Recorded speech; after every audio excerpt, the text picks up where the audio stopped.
Sveiki visi, naujasis podcastas Futbolas visiems, naujasis, tai galim sakyti pirmasis, tai ir mes turime Vilių Ormalą, Hegelman komandos gynėją, tai sveikas ir kaip leidi savo dienas, vakarus tarp rungtynių ir treniruočių. Labas vakaras.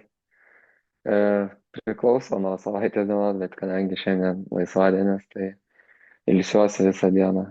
Stengiuosi atgauti jėgas po vakarykščių varžybų prieš Panevėžį. Tai šiandien pakalbėsime apie etapą Hegelman klube, taip pat apie tavo ekipą Stumbro ekipoje, bei apie tavo etapą Benficos jaunimo komandą. Tai gal pradėkime nuo tavo pradžios Stumbro ekipoje, kaip viskas prasidėjo ten ir kaip atsiradai toje komandoje ir kaip sekėsi etapas tenais. E, Tai viskas prasidėjo taip, kad e, kaip žaidžiau už jaunimą, FRK Feniksas buvo tokia komanda ir tada treneris mano Vytautas Masaitis gavo galimybę pakviesti į Stumbro komandą tris jaunuolius. Ir pasakė, kad yra galimybė treniruoti su pirma komanda man, Nauriui tai ir tokiam vartininkui Matui. Tai taip ir viskas prasidėjo. Pirmas treniruotės su vyrais profesionaliam futbole.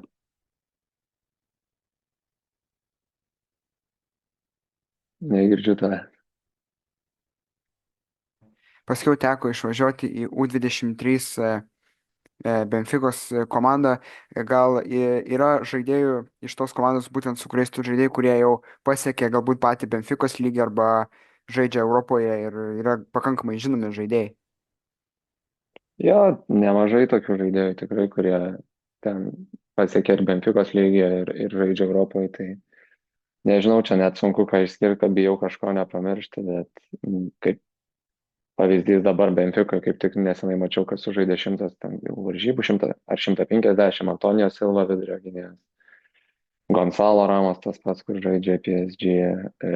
Taip pat žaidžiau su Šair Tavarės, kur dabar atvažiavo į Kauno Žalgirį, krašto saugu.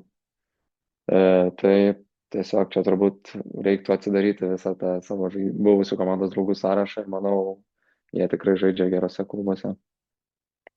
Pats savo karjeros pradžioje labiau buvai kaip atakuojantis saugas, esi minėjęs, kad tavo idealas buvo ir Paulius Pogba iš Turino Juventuso, bet laiko einant tapai tokiu labiau vidurio gynėjų. Kaip vyko ta transformacija ir kodėl būtent įsitvirtinai būtent gynėjo poziciją? Iš tikrųjų, tai čia buvo trenerio Mariano Bareto, kuris mane treniravo Stumbrės sprendimas. Tik man pradėjus žaisti vyrų futbolę, jis mane vis labiau pratino prie tos pozicijos. Tai realiai, kai buvau Stumbrė, žaisdavau už dublerių komandą arba už tą pačią vyrų, taip 30% žaisdavau atraminių saugų ir tarkim 70 vidurio gynėjai. Ir tas jau galutinis įsitvirtinimas toj pozicijai buvo, kaip būtent aš pradėjau važinėti peržiūras į vairių Europos klubų ir Benficui mane paėmė, man davė kontraktą kaip vidurio gynėjai ir lygiai ten, kai buvau tuos visus savo metus, atlikinėjau vidurio gynėjo funkcijas, tai taip ir gavosi. Kiek buvo realu, kad liktum ar tai Portugalijos lygoje, ar pačioj galbūt Benficos ekipoje, kiek buvo vat, realus tas šansas užsikabinti būtent Portugalijos lygoje? Arba galbūt kitur užsienyje buvo pasiūlymų kažkokių? Tai aš turėjau, kai aš pasirašiau kontraktą, jis buvo 4,5 metų trukmės, lygtais aš išvažiavau po 2, dabar jau man sunku šiek tiek atsiminti tikslius skaičius, bet aš galėjau likti ten toliau, tiesiog manęs jau netenkino, kiek aš žaidžiu, tai galėjau toliau bandyti įrodinėti, galbūt sulaukti tos savo galimybės, niekada nežinai, kaip būtų. Tai tiesiog Benficui galėjau likti, o pasiūlymų į užsienį tuo metu neturėjau. Ten per tuos 2 metus aš gal sužaidžiau 5 oficialias rungtynės, tai tiesiog mano vienintelis variantas buvo grįžti į Lietuvą arba tiesiog toliau bandyti Benficui. E, Aišku, galbūt jeigu būčiau turėjęs kokią agentą, galbūt kitaip, bet tuo metu neturėjau ir manau, kad viskas gerai išėjo. Tai paskiau grįžai į Hengelman ekipą trenerį, pas trenerį Andrius Kerlą. Ir kaip vertini, ar tai buvo geriausias karjeros kol kas sprendimas išvažiuoti, būtent grįžti tiksliau į Lietuvą, į Hengelman, nors paskui buvo išvažiavęs ir į Graikiją, bet kaip vertini va, tą savo sugrįžimą vis tiek į Hengelman ekipą ir va, savo tą įsitvirtinimą šitoje ekipoje? Tai aišku, pozityviai vertinu, džiaugiuosi, kad gavau galimybę. Visų pirma, aš nelabai buvau kažką įrodęs lygiai po tos Portugalijos vyrų futbole ir gavau galimybę iš karto žaisti aukščiausio Lietuvos lygoje. Treneris Andrius Kerla man davė pasitikėjimo, tai be abejo iš jo labai daug išmokau, jau 5 metai mes, galima sakyti, dirbame kartu. Tai taip, bet kaip sakant, ten daug dedamų yra, dėl ko aš grįžau į tos Hegelmanus. Tai sporto direktorius buvo tas pats, kuris buvo Stumbrė Giedrius Klevinskas, tai jisai buvo vienas iš tų žmonių, kuris yra kaltininkas, dėl ko aš atsiradau Hegelmanas. Taip pat su Lietuvos rinktinė žaidėte ir atrankos į pasaulio čempionato langė prieš Maltą ir prieš Nyderlandų ekipą. Tai visų pirma, gal labiau apie Nyderlandų rungtynės paklausiu. Vis tiek tai turbūt buvo, gal aš nenorėčiau taip teikti, bet galbūt pats geriau pasakys, ar galimai tai galėjo būti tavo vienas iš gyvenimo rungtynių, nes vis tiek tai stipriausi turbūt oponentai, prieš kuris yra tekę žaisti. Koks buvo jausmas va, žaisti pilnutėlėme Darius ir Gėno stadione prieš tokio lygio žaidėjus kaip Cody Gakpo, tas pats Memphis Depay? Nu, jeigu galima lyginti varžovų lygį, tiksliau, jo, varžovų lygį vertinti, tai faktas, kad čia buvo gyvenime man pačios rimčiausios varžybos. Ir tikrai džiaugiuosi tokį darbą, kokį mes padarėme. Atidavėm daug jėgų, širdies, manau, užpildėm trenerių planą, tai, o jausmą žaisti to pilnam Darius ir Gėno stadione su tokiu palaikymu, ką daro Vyčio tribūna, tai tiesiog yra įspūdinga. Ir kai yra toks palaikymas, tiek žmonių susirenka tave pažiūrėti, tu tik tais tau gauni daugiau jėgų ir nori atiduoti viską, kad jiems suteiktum malonumą, žiūrint, kaip tu aukojasi aikštelėje dėl Lietuvos. Trumpai gal palieskime ir rungtynės prieš Maltą. Vis dėlto bent jau daugelio ekspertų nuomonė buvote favoritai rungtynėse.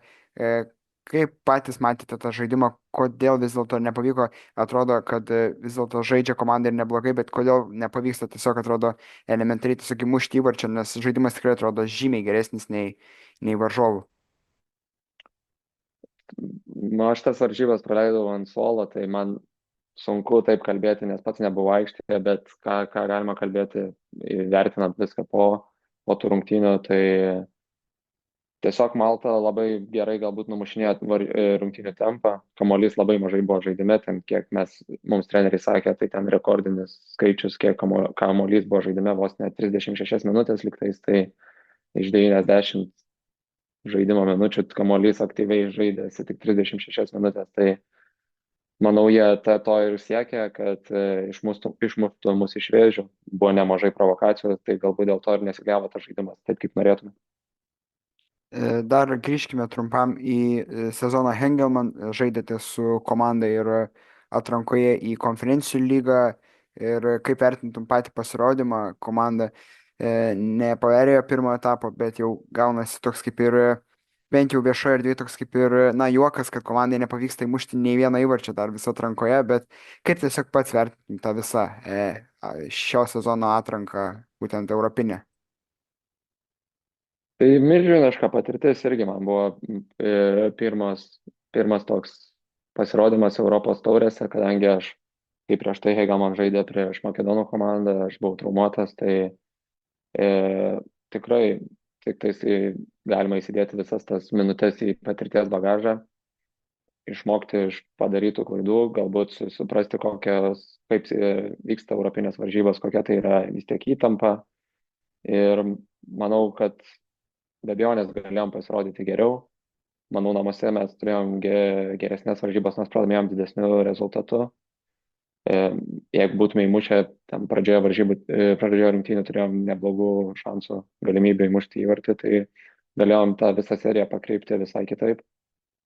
Tai tikiuosi visi žaidėjai tiesiog tą sukaupė patirtį ir bus pasiruošę ateityje tą pirmą etapą pagaliau įveikti ir pelnyti ne vieną įvartį.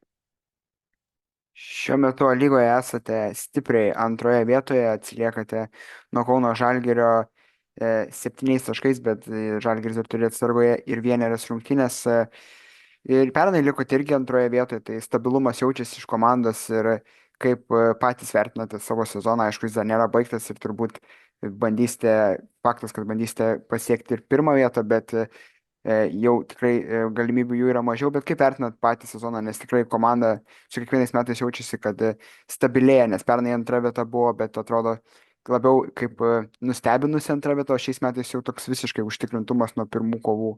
E, Pradžiai dar dėl pirmos vietos labiau kovoti, bet dabar visiškai antroje vietoje. Kaip vertini pat sezoną? Tai kaip ir pats sakėjai, tos viščiukus skaičiuosim rudenį lietuviškam futbole, tai dar laukiam sezono pabaigos. Darysim viską, kad priartėtume prie Kauno Žalgirio ir neprisleistume varžovų, kurie yra už mūsų. Tai labai džiaugiuosi, aišku, kad yra tas stabilumas komandoje, kad rezultatai demonstruojami yra geri. Sakau, lengviau bus kalbėti, aišku, po sezono. Tikiuosi, kad dar liko kiek mums 7 rungtynės, tai maksimumas taškų skaičius, kad bus surinktas. Taip pat su komanda patekote ir į taurės finalą, jau irgi ne pirmi metai, tai rodo irgi stabilumą. Ir anksčiau galbūt būdavo toks jūsų favorito etiketė labiau, dabar jumis, kaip čia pasakyti, jumis labiau gal grauždavo ar labiau tokia atsakomybės lėkdavo. Dabar girdėjau ir Klaudijaus Supsto podcast'e, kad sakė, kad labiau dabar eis su tokia mintim, kad tiesiog per daug negalvoti apie rungtynės, bet tiesiog labiau susikaupti jomis ir negalvoti, kad apie, nu, galvoti apie pergalę, bet negalvoti iš tos, kad privalom laimėti ar kažką, tiesiog eiti su nusiteikimu ir per daug nežinau kaip čia pasakyti, tiesiog per daug neįtikinėti savęs kažko, tiesiog eiti padaryti darbą ir apie pergalę galvoti po rungtynių tik tais. Kaip pats laukit rungtynių ir kaip jas vertini? Be abejonės, aš šitų varžybų rungtynių lauksiu kaip bet kokių kitų. Manau, mums visas trenerių kolektyvas yra įskiepijęs tai komandai gerą požiūrį, kad tiesiog kiekvienos ateinančios varžybos yra pačios svarbiausios sezone. Tai mes lygiai taip pat ir žiūrėsim į ateinantį sekmadienį, kaip žaisim prieš Panevėžį LFF taurės finale. Kaip ir kiekvienas, sakau, ar tai būtų eilinės A lygos rungtynės, ar taurės, ar pasiruošimo kokios kontrolinės rungtynės. Mes tai žiūrim kaip į pačias svarbiausias rungtynės tuo metu. Ir tikiuosi, žinau, kad paruošim gerą planą ir tiesiog viską darysim, kad išpildytume jį. Tai ačiū labai, labai buvo įdomus pokalbis, tai ačiū labai ir sėkmės tau likusiame sezone.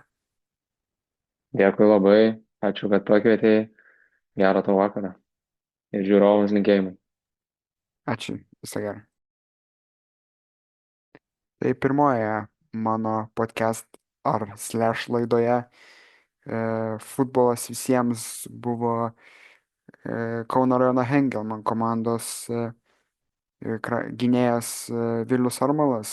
Ačiū jam labai už pokalbį ir su jumis buvo Augustas Kipris bei Sportpodo podcastas, slash laida ar interviu, kaip pavadinsi, taip nepagadinsi. Futbolas visiems su Viliu Armalu, tai ačiū labai ir susitiksime kitose, ar tai krepšinio operacijos, ar tai futbolas visiems podcastuose su jumis buvo Augustas Kipris. Viso.